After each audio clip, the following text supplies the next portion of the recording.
Cumbres Borrascosas tuvo muchísimas adaptaciones, pero casi ninguna se puso de acuerdo sobre qué historia quería contar. ¿Es un romance trágico? ¿Es una historia sobre obsesión? ¿O es un relato sobre personas que se destruyen entre sí? Con la nueva versión dirigida por Emerald Fennell vale la pena mirar hacia atrás y ver cómo cada época leyó la misma historia de formas completamente distintas. Cumbres Borrascosas es una de esas novelas que el cine nunca logró domesticar del todo. Desde su publicación en el siglo XIX fue leída como una historia excesiva, incómoda y profundamente perturbadora. No hay héroes claros, no hay vínculos sanos y el amor, lejos de salvar, suele ser una fuerza destructiva. Aún así, o justamente por eso, el cine volvió una y otra vez a esta historia. A lo largo de décadas, distintas adaptaciones intentaron transformarla en romance épico, tragedia clásica, drama psicológico o relato de violencia social. En este video vamos a recorrer las principales adaptaciones de Cumbres Borrascosas y ver cómo cada una refleja no solo una lectura del libro, sino también la manera en que cada época entendió el amor, el deseo y la obsesión.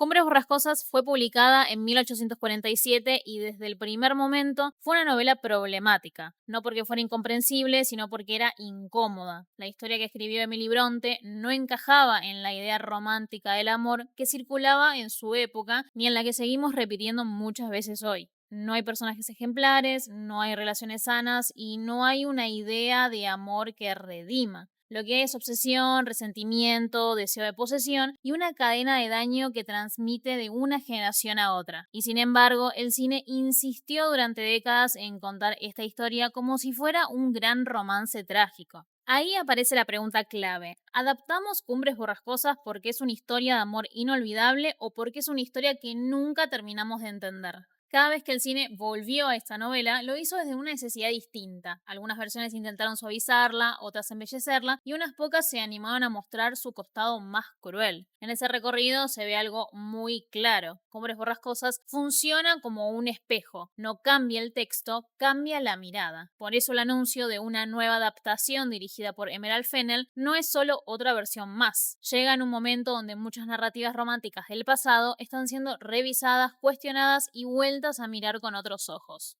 La adaptación de 1939, dirigida por William Wyler, es clave no solo porque fue la primer gran versión cinematográfica, sino porque definió durante décadas cómo el público entendió Cumbres Borrascosas. Esta película toma una decisión muy clara, quedarse únicamente con la primer parte del libro y transformar la historia en un romance trágico clásico. Heathcliff y Catherine aparecen como amantes imposibles, separados por el destino, el orgullo y las convenciones sociales. La violencia emocional del texto original queda suavizada, casi sublimada, en melancolía y sufrimiento elegante. Esto no es una lección inocente porque el Hollywood clásico necesitaba relatos intensos pero también emocionalmente ordenados. El amor podía ser doloroso, sí, pero no caótico. No podía ser incómodo de verdad. Por eso esta versión elimina gran parte del resentimiento, del deseo de venganza y de la crueldad que atraviesa la novela. El resultado es una película poderosa, influyente y muy efectiva, pero también profundamente engañosa en relación con el espíritu del libro. Acá Cumbres Borrascosas deja de ser una historia sobre personas que se destruyen mutuamente y pasa a ser una tragedia romántica donde el amor parece justificarlo todo. Esta versión no solo adaptó la novela, creó un mito que muchas adaptaciones posteriores iban a repetir, discutir o directamente a romper.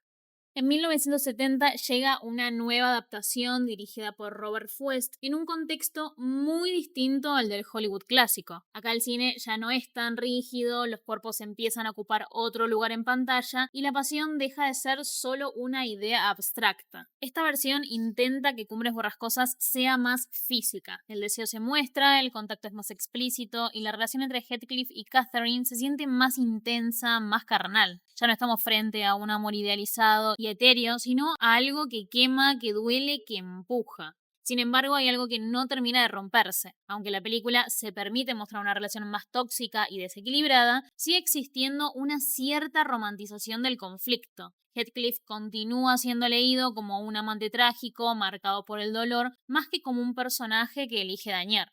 Es una adaptación que refleja muy bien el clima de su época, más libertad formal, más sensualidad, más intensidad emocional, pero todavía con una idea bastante instalada de que el amor, por intenso que sea, justifica el desastre que deja atrás. En este punto, Cumbres Borrascosas empieza a incomodar un poco más, pero todavía no se anima a incomodar del todo. La adaptación de 1992, dirigida por Peter Kominsky, es una de las que más se acerca a la novela de Emily Bronte, en términos de estructura y tono. Y eso implica asumir algo que muchas versiones anteriores habían evitado, y es que Cumbres Borrascosas no es solo una historia de amor, es una historia de daño que se hereda. Esta versión recupera la dimensión generacional del libro porque no se queda únicamente en Heathcliff y Catherine, sino que muestra cómo sus decisiones, su resentimiento y su incapacidad de amar sin poseer afectan a quienes vienen después. El conflicto no termina con ellos, se propaga, se transmite y se enquista. Heathcliff, interpretado por Ralph Fiennes, deja de ser un amante trágico idealizado y se acerca más a la figura que propone el texto, un personaje dominado por el rencor, la humillación y el deseo de control. La película entiende que su violencia no nace de la nada, sino de una historia de rechazo y desprecio constante. Sin embargo, incluso esta versión, como todas las anteriores, sigue esquivando un elemento central del libro y es la etnia de Heathcliff.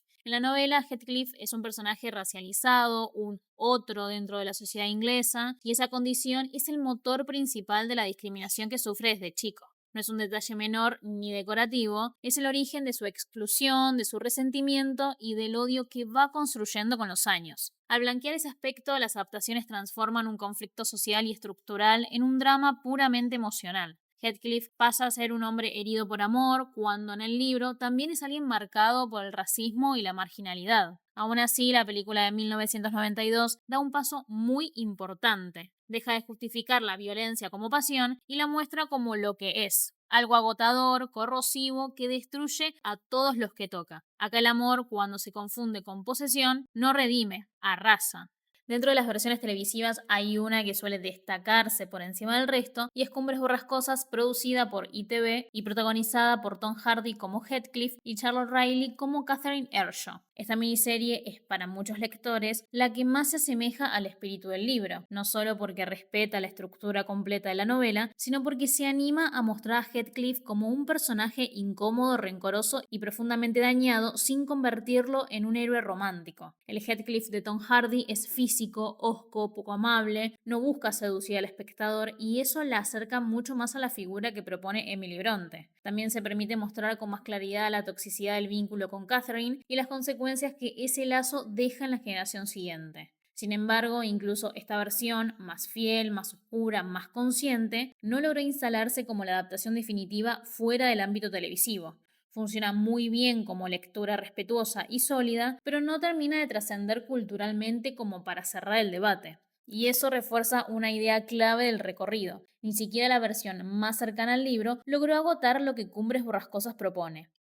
Pero todavía queda algo sin decir del todo y eso recién va a cambiar en serio con la siguiente adaptación. La adaptación de 2011, dirigida por Andrea Arnold, marca un quiebre total con todo lo anterior. Desde el primer plano queda claro que esta Cumbres Borrascosas no quiere ser romántica, elegante ni cómoda. Acá Arnold cambia el punto de vista y con eso cambia el sentido de la historia. La cámara se pega a los cuerpos, al barro, al viento, a la intemperie. La naturaleza no es decorado, es una fuerza opresiva y el amor no aparece como algo que eleva, sino como algo que encierra y desgasta. El cambio más importante es la representación de Heathcliff, que por primera vez en el cine, el personaje es claramente racializado, recuperando un elemento central de la novela que durante décadas había sido borrado. Su condición de otro ya no es simbólica, es visible, cotidiana, violenta, y la discriminación que sufre deja de ser abstracta y se vuelve estructural, y desde ahí empieza a construirse su resentimiento.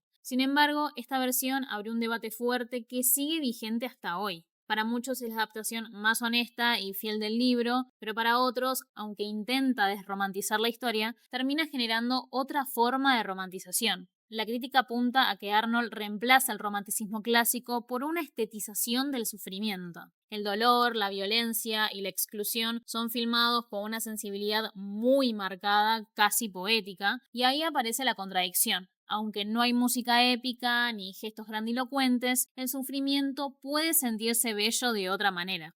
Acá el vínculo entre Heathcliff y Catherine tampoco queda completamente despojado de aura romántica. No es un amor idealizado, pero sí aparece como algo absoluto, inevitable, casi primitivo. Para algunos espectadores eso sigue siendo una forma de romantizar, solo que desde lo físico y lo salvaje. Quienes defienden la película sostienen lo contrario. No hay una invitación a identificarse con esa relación, sino observarla como algo roto desde el origen. Desde esa lectura, la belleza visual no embellece el dolor, sino que la vuelve más perturbadora porque no hay distancia ni alivio posible. Y ahí está lo interesante. La película no cierra el debate, lo abre. Después de Andrea Arnold, la pregunta ya no es cómo adaptar Cumbres Borrascosas, sino cómo filmar el dolor sin volverlo deseable. Y esa pregunta es la que nos trae directamente al presente. Después de la versión de Andrea Arnold, Cumbres Borrascosas queda en un lugar incómodo, porque ya no alcanza con filmarla como un gran romance trágico, pero tampoco es tan simple contarla desde el realismo crudo sin abrir nuevas preguntas. La historia exige una toma de posición y ahí es donde aparece Emerald Fennell. La filmografía de Fennell está atravesada por relaciones desequilibradas, personajes moralmente ambiguos y vínculos donde el deseo se mezcla con poder, manipulación y violencia simbólica. Sus historias no buscan consolar ni ofrecer lecturas limpias, incomodan, provocan y obligan a mirar zonas que suelen quedar fuera del relato romántico tradicional. Por eso su elección para adaptar Cumbres Borrascosas no es casual. Fennell trabaja justamente con ese límite peligroso, el punto donde el deseo deja de ser romántico y se vuelve posesivo, donde la atracción se transforma en control y donde la fascinación convive con el rechazo.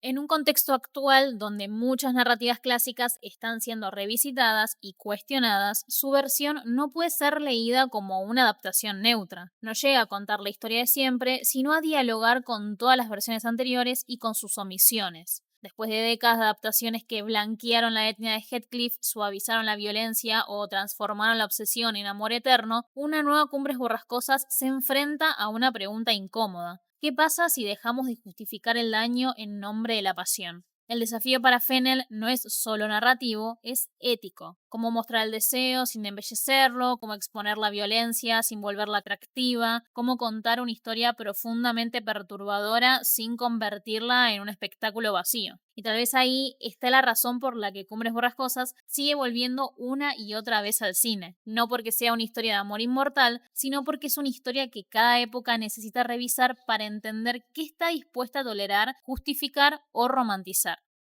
Cumbres Borrascosas es una historia que nunca termina de fijarse del todo, no porque esté mal escrita o porque falten versiones definitivas, sino porque cada época la lee desde sus propias obsesiones. Durante décadas el cine insistió en verla como un gran romance trágico, después intentó oscurecerla, volverla más cruda, más realista. Más adelante empezó a preguntarse por la violencia, por la exclusión, por el daño estructural que atraviesa a los personajes, y aún así ninguna adaptación logró cerrar del todo el debate. Tal vez porque el problema no está en cómo se cuenta la historia, sino en lo que la historia nos obliga a mirar. Un vínculo donde el amor se confunde con posesión, un personaje cuya violencia nace del rechazo, la humillación y la exclusión, y una idea de pasión que durante mucho tiempo fue celebrada sin hacerse demasiadas preguntas. Por eso cada nueva versión de Cumbres Borrascosas dice menos sobre el libro y más sobre el momento en que se filma, sobre qué estamos dispuestos a llamar amor, sobre qué violencia seguimos justificando, sobre qué incomodidades preferimos suavizar. La próxima adaptación, dirigida por Emerald Fennell, no llega para cerrar esta historia y quizás esa sea la única forma honesta de adaptarla, porque Cumbres Borrascosas no es una historia que busca gustar, es una historia que insiste en volver hasta que dejemos de romantizar aquello que nos destruye. Finalizado este análisis, me encantaría saber qué opinan ustedes sobre Cumbres Borrascosas. ¿Cómo la leen hoy en día? Los leo en los comentarios y no olviden darle like al video, compartirlo y suscribirse para más contenido sobre el mundo del cine y las series. Nos vemos en el próximo video.